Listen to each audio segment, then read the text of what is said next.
This is a Threadling build that can dominate in-game content. Yes, you did hear that correctly. This is something I've been wanting to put together since the launch of Lightfall, and I think it's safe to say it's finally complete. Threadlings have always been one of my favorite things in the game, but unfortunately they have never been truly in-game viable until today. With this build, you're going to have unlimited Suspend, Unravel, and of course Threadlings. This build will take advantage of the new Wishkeeper bow, and a lot is going into it, so I will explain everything as in-depth as possible so every single Warlock can have a new in-game build to save in a loadout slot. If you all enjoy, consider subscribing and dropping a like. It goes a long way and I truly appreciate it. Starting off, we need to take a look at Wishkeeper. This is going to synergize with everything in the build and it has the exotic perk Snare Weaver. Precision hits and final blows build energy towards a Snare Weaver arrow that can be fired from the hip. On impact, Snare Weaver arrows creates a pattern of traps that suspend nearby targets. It also has Silkbound Slayer, so this weapon deals bonus damage to suspended targets, gain faster draw time for a short duration when you suspend a target from any source or damage a suspended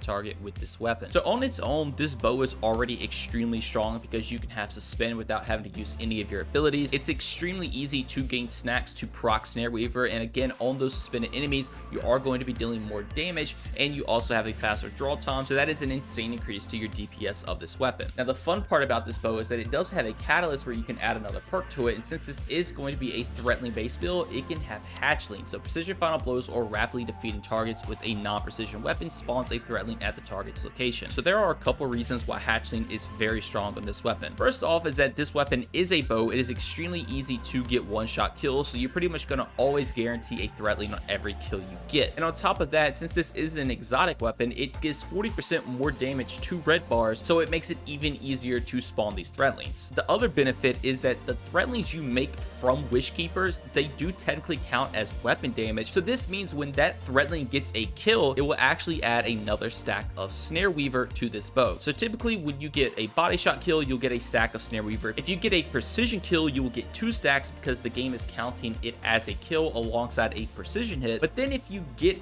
a precision kill with Hatchling, you get the body shot kill, the precision hit, and then the Hatchling will go out and get another kill, so you get 3 stacks of Snare Weaver with just 1 kill with Wishkeeper. So that means after 2 kills, you will have the ability to suspend enemies, and then once you suspend those enemies, you're getting more damage, faster draw time, and it's even easier to land your precision hits to always make more Threadlings. So the TLDR of all that is that this bow is going to have unlimited suspend, increased damage and faster draw time, and the ability to make Threadlings whenever you want to. Now, those Threadlings we're making from Wishkeeper, we are going to be able to buff with this build, and we can first start off doing that with things like Thread of Evolution. So Threadlings travel farther and deal additional damage. This is a must-have fragment to slot in if you are playing any Threadling base build, because just getting the additional damage is a must, and the ability for them to travel farther is nice because this will make it easier for your Threadling to find an enemy to guarantee you a stack of Snare Weaver, and this fragment is just one of the ways we're going to be able to buff the Threadlings. Our other way is going to come from our exotic, the Swarmers. So this has the exotic perk Swarmers. Destroying a Tingle spawns a Threadling. Your Threadlings unravel targets that they damage. We'll get back to the Tingle part of this exotic a little bit later, but the main thing is now every single Threadling you create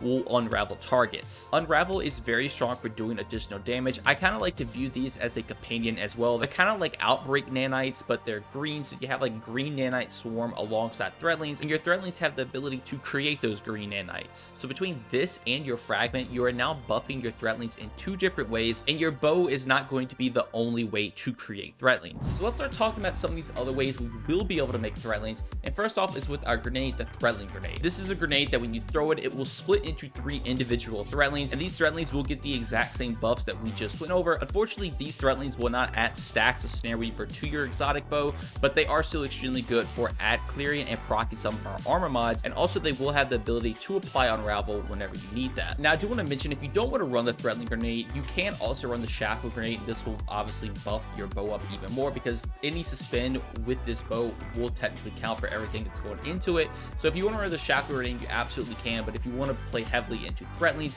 I would definitely recommend the Threadling grenade. Now, the other way we're going to make Threadlings is Weaver's Call. So cast your Rift to weave 3 Threadlings and deploy any Threadlings you have perched. This aspect is extremely nice because not only does it make 3 Threadlings when you cast your Rift, if you have any Threadlings perched on you, it will actually deploy them as well. You can have up to 5 Threadlings on you at all times. So with this and the 3, it makes you can deploy 8 Threadlings at a time. And if you don't know what perched Threadlings are, basically if Threadlings have no targets, they will travel back to you on the Warlock, and then they will sit on you until further use. The Rift I would recommend is Healing Rift because this will give you a bunch of survivability, and this now just gives you a way to have a offensive ability with your defensive ability. Now, another way we're going to be able to make Threadlings is with our super. I think it is nice to note that Needlestorm is a very strong super for in-game content. It does a ton of single target damage, and now it also has the ability to make even more Threadlings with this build. And then if we jump into our artifact, this is going to be our other way of making Threadlings, and that's going to be Horde Shuttle. So damaging unraveled targets with a weapon occasionally spawns a Threadling. The cool part about this is the fact that your swarmers make your Threadlings apply unravel, and now any damage you're doing to the unravel enemies will make more Threadlings,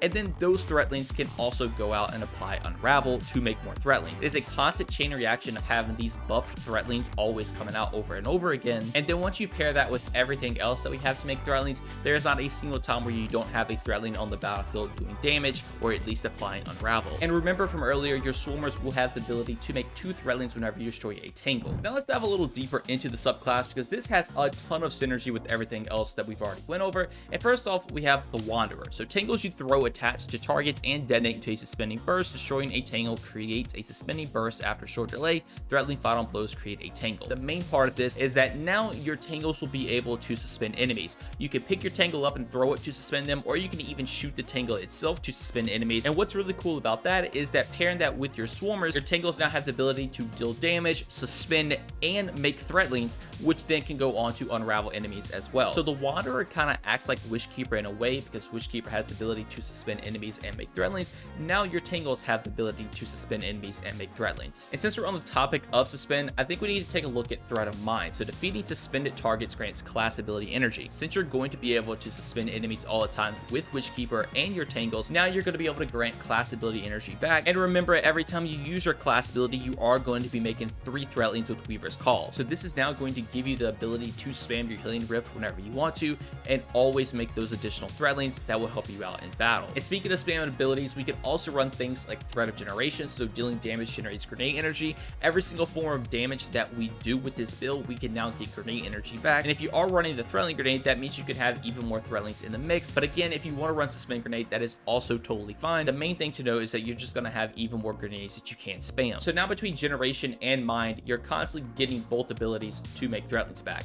And the final fragment is going to be Thread of Continuity. So Suspend, Unravel, and Sever effects applied to targets have increased duration. But now we're not going to be taking advantage of Sever with this build, but Suspend and Unravel is going to be a huge part of this. So now Suspend from your bow and Tangles will last longer to make it even easier to get those kills on them. Unravel from your Threadlings and some other stuff we still need to go over will last a lot longer. And it makes the overall uptime of this build way stronger. Now, the thing I do want to mention really quick is that we are not taking Thread of Warding. This is used in almost every single strand build to get that damage reduction. But since we are using a bow, you can kind of sit back and you won't take as much damage in the first place. And since everything can suspend enemies with this build, I think having the more ability uptime alongside the Threadlings doing increased damage just to kill everything, in my opinion, I think it negates the need of having Thread of Warding. But if you want to slot this in, I would probably recommend taking out Thread of Continuity. But again, I think Continuity is a little bit better. But like I did mention about Continuity, we do have some other ways to unravel enemies, and that's going to be with things like Arcane Needle. So you can throw this, and whatever enemy it hits, it will embed into them, make them unravel, and then you can spread that unravel when you're doing damage. These are extremely nice just to have on backup. You get a total of 3 charges, so you can throw them on something like a boss or a champion just to guarantee unravel on them. It's something you should definitely not forget that you have in your kit. Now we do also have Unraveling Orb, so picking up an Orb of Power grants Stream Weapons Unraveling Rounds. So now when you pick an Orb up, this just means your Wishkeeper, when doing damage, now can also apply Unravel. So between your melee, your Threadlings, and your weapon, you're going to have Unravel everywhere.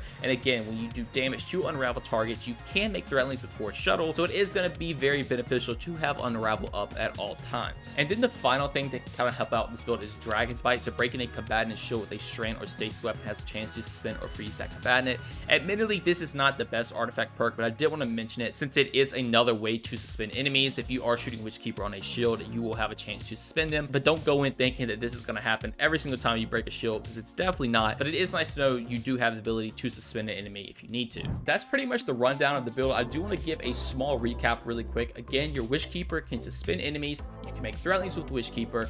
Your Threadlings now can unravel targets, and your Tangles can also make Threadlings. Your Tangles can suspend enemies. You can make Threadlings with your grenade, your class ability. You're going to be able to spam your class building grenade with things like Thread of Mind and Generation. Your Threadlings are going to do more damage alongside also severing enemies. Your Suspend and Sever last a lot longer. Your super is very strong, can also make Threadlings. You can unravel from things like your weapon because of unraveling orbs. Your Arcane Needle can also do it.